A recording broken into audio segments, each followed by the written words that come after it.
चलिए मेरी YouTube family, आज हम आपके लिए एक नई प्रस्तुत कहानी ला चुके हैं, संकट का प्रबंधन।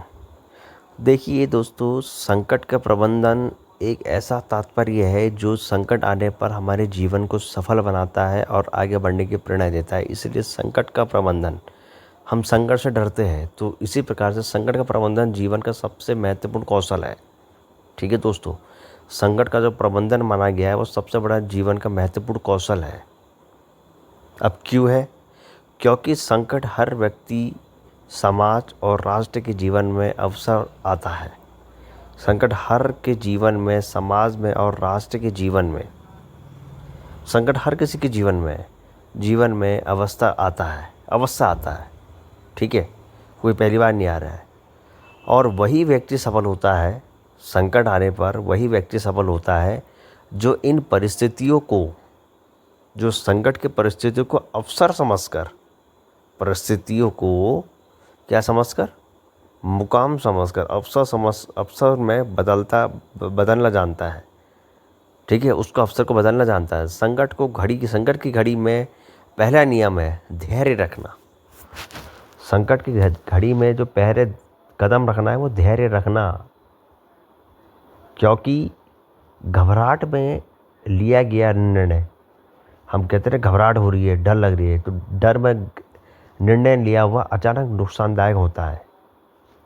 घबराहट में नुकसानदायक होता है निर्णय लेना, कुछ भी हो सकता है दोस्तों। ठीक है, चाणक्य कहते हैं कि संकट के समय अपनी बुद्धि को शांत रखें।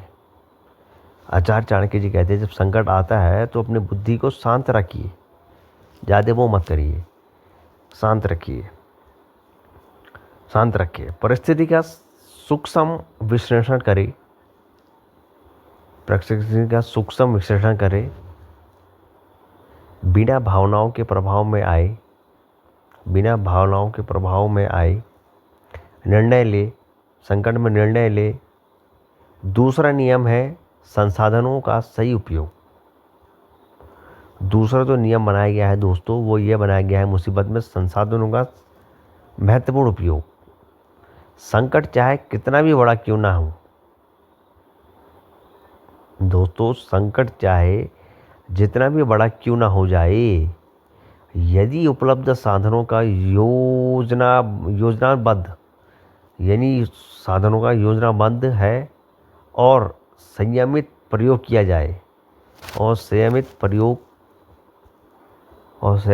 किया जाए, तो समाधान निकाला जा सकता है। तीसरा नियम है गुप्त रणनीति। दोस्तों, जो तीसरा नियम है वो है गुप्त रणनीति। संकट में अपनी योजनाओं को सार्वजनिक न करें। संकट के समय किसी को घबराते हुए मत बताएं अपनी योजना, तो सार्वजनिक ना करें अपनी योजनाओं को संकट के दफे में खासकर। ठीक है, जो आम इंसान कर देता है, बल्कि उचित समय आने पर ही प्रकट करे। ये देखिए दोस्तों, बल्कि जब उसका उचित समय है तभी अपने उसको प्रकट करे, क्योंकि शत्रु या प्रतिस्पर्धी आपके कदमों को रोकने का प्रयास करेंगे, आपको गिराने का प्रयास अवश्य करेंगे, चाहे कुछ भी हो जाए। चौथा नियम है सही लोगों का चयन। ये देखिए तो को संगति। चौथा नियम है सही लोगों का अपने जीवन में ढालना, चयन करना। संकट से निपटने के लिए केवल वही लोग साथ रखे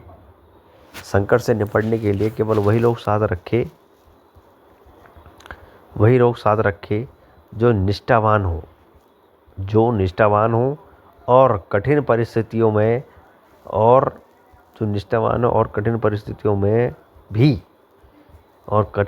में भी आपके साथ खड़े रह सके। वाओ, और संकट के दफे आपके साथ खड़े रह सके। पांचवा नियम है समय का महत्व। जो पांचवा महत्व बताया वह समय का महत्व। संकट में समय सबसे बड़ा हथियार होता है दोस्तों, ये आचार्य चाणक्य जी के मुंह से निकली हुई है। संकट के समय सबसे बड़ा जो हथियार होता है वो समय होता है। इसलिए त्वरित और सटीक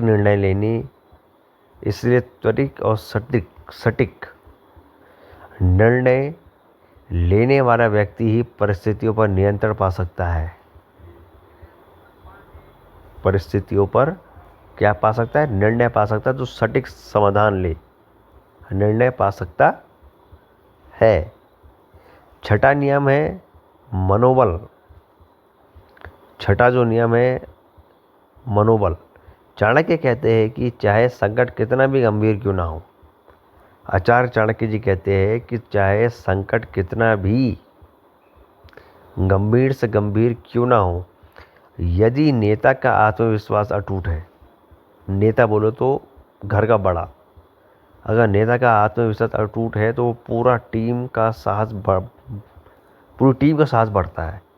अगर घर का मेन मुद्दा ही बड़ा हो, अच्छा हो, तो आगे के बच्चे अच्छे होते हैं और वह कठिनाइयों का परास्त कर देते हैं। और वो क्या करते हैं, कठिनाई को ख़त्म कर देते हैं, परास्त कर देते हैं। ठीक है दोस्तों, क्या कहानी है। सातवां नियम है शत्रु की कमजोरी पहचानना। सातवां जो नियम है सबसे इम्पोर्टेंट है शत्रु की कमजोरियाँ पहचानना। हर संकट के पीछे कोई ना कोई, हर तकलीफ के पीछे, हर संकट के पीछे कोई ना कोई कमजोरी या अवसर छिपा होता है। कमजोरी या अवसर छिपा होता है और जो इसे पहचान कर कार्य करता है, और जो इस संकट को पहचान के कार्य करता है, वही विजय होता है। वही क्या होता है, विजय होता है, जो इस संकट के परिस्थिति को पहचान लेता है। अब है आठवां नियम। आठवां नियम यह कहता है लचीला दृष्टिकोण। लचीला दृष्टिकोण संकट में कठोर और जिद्दी रवैया नुकसानदेह होता है। जिद्दी रवैया क्या होता है, नुकसानदेह होता है, नुकसानदेह होता है। इसलिए परिस्थिति अनुसार अपनी योजनाओं को, इसलिए परिस्थिति द्वारा अपनी योजनाओं को बदलने की क्षमता ही सफलता की कुंजी है। यानी परिस्थिति के समय में अपने को बदलाव करना ही परिस्थिति की सबसे बड़ी कुंजी है और इसे लोगों ने मानना चाहिए, जो कि लोग नहीं मानते हैं दोस्तों। नौवां नियम यह कहलाता है, हमें यह सीख देता है नौवां नियम कि दीर्घकालिक दृष्टि संकट केवल तत्कालीन समस्या नहीं है। संकट केवल क्या है, संकट केवल तत्कालिक समस्या नहीं है, बल्कि उससे सीख लेकर भविष्य के लिए तैयारी करना भी आवश्यक है। नहीं है, बल्कि उससे सीख लेकर भविष्य के लिए तैयारी करना ही, भविष्य के लिए तैयारी करना ही एक बहुत बड़ा आवश्यक है। अंत में चाणक्य यह स्पष्ट करते हैं कि, और अंत में आचार्य चाणक्य जी यह स्पष्ट करते हैं कि संकट कभी भी स्थायी नहीं होता। यह भी समय के साथ बीत जाता है। संकट भी होता है, वो भी समय के साथ बीत जाता है, बस उसमें अपने ध्यान निश्चय को जीतो, वो भी समय के साथ बीत जाता है। लेकिन संकट के दौरान लिए गए आपके निर्णय जो होते हैं, दोस्तों, आपके भविष्य को तय करते हैं। संकट के समय जल्दबाजी ना करें, उसका निर्णय करते हैं, आपके भविष्य की तरफ तय करते हैं। इसलिए जिसने धैर्य, बुद्धि, साहस और रणनीति को साथ दिया, जिसने धैर्य, बुद्धि, साहस और रणनीति को साथ दिया, यानी कर्म कर लिया, आगे बढ़ लिया, वही संकट को अवसर में बदलकर महानता प्राप्त करता है। दोस्तों, अवसर को बदल दिया, वही व्यक्ति क्या करता है, महानता को प्राप्त करता है। वही व्यक्ति महानता को प्राप्त करता है। तो इसी टाइप से आपको हम सुनाते रहेंगे। हमारे चैनल को आप सब्सक्राइब कीजिए। धन्यवाद।